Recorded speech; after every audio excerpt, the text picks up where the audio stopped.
अमरावती शहराच्या पोहरा जंगलात बिबट्याची संख्या मोठ्या प्रमाणात वाढली आहे। अनेक बिबट शिकार करायला नागरी वस्तीत प्रवेश करीत आहेत। अशी शिकार करायला एका 1.5 वर्षाच्या बिबटने कुत्र्याचा पाठलाग केला आणि दोघेही एका विहिरीत पडले। ही घटना बडनेरा जवळील राममेघे अजय शृंगारे, विदर्भ न्यूज, अमरावती 13 ऑगस्टच्या मध्यरात्री घडली। सकाळी आंबाडकर शेतात गेले असता त्यांना बिबट आणि कुत्रा विहिरीत पडल्याचे दिसून आले। यावर तात्काळ त्यांनी वडाळी वनपरिक्षेत्र अधिकारी कैलास भुंबर यांना माहिती दिली। घटनास्थळी बडनेरा वर्तुळ वनविभाग कर्मचारी विनोद ढवळे यांच्यासह रेस्क्यू टीम दाखल झाली। विहिरीत लाकडाचे ओंडके असल्यामुळे बिबट आणि कुत्र्याने त्याचा आसरा घेतला।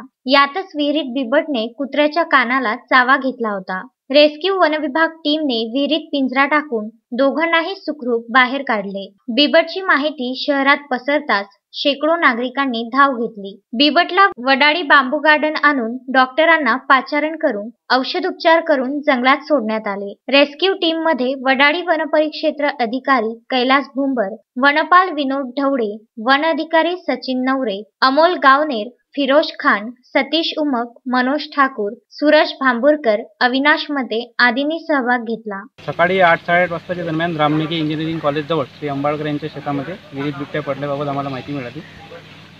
त्या अनुषंगाने अमरावती वन विभागाची आरआरयू टीम, अमरावती वनपरिक्षेत्राची कर्मचारी आणि पोलीस विभाग आणि NGO यांच्या मदतीने आम्ही त्याला यशस्वीरित्या रेस्क्यू केले।